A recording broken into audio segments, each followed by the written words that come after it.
پاکستان کے عام انتخابات میں ہونے والی دھاندلی کو کمشنر راولپنڈی نے بے نقاب کر دیا۔ اس حوالے سے صحافیوں سے گفتگو کرتے ہوئے ان کا کیا کہنا تھا، آئیے راجہ آفتاب احمد کی یہ رپورٹ دیکھتے ہیں۔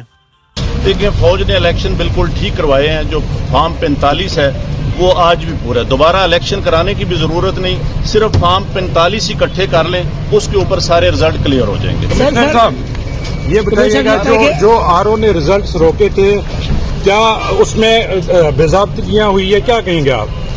بالکل بے ضابطگیاں تو چھوٹا لفظ ہے۔ جو یہاں پہ ہوا ہے کہ جو لوگ آزاد امیدوار 70-80 ہزار کی لیڈ سے جیت رہے تھے، ہم نے ان کو ہروایا ہے اور ان کے اوپر جعلی مورے لگا کے سب کو ہروایا۔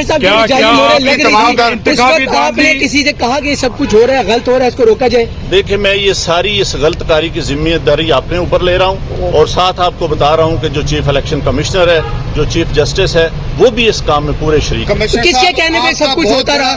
یہ اتنا سب کچھ ہوا، آخر کس کے کہنے پہ آپ کے اوپر کوئی دباؤ تھا؟ کس نے ایسا کیا؟ میرے اوپر کوئی دباؤ نہیں ہے۔ میرے باپ دادا بھی انگریزوں کے خلاف اور سکھوں کے خلاف جنگیں کرتے رہے ہیں، لڑتے رہے ہیں یہ ملک بنانے کے لیے۔ اب میں اس ملک کو توڑنے کا حصہ نہیں بن سکتا۔ کمشنر صاحب، آپ نے راولپنڈی کی بہت بڑی خدمت کی ہے، آپ نے بڑے بڑے میگا پروجیکٹ میں 24 گھنٹے کام کیا ہے۔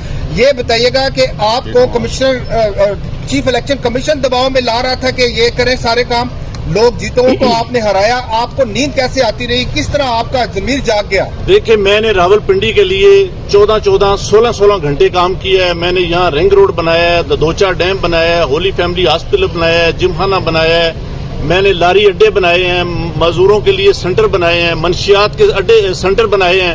سب کچھ میں اپنے ملک کی بہتری کے لیے کرتا رہوں، لیکن آخر پہ میں نے جو اس ملک کے پیٹ میں چھرا گھونپا ہے، مجھے وہ سونے نہیں دیتا۔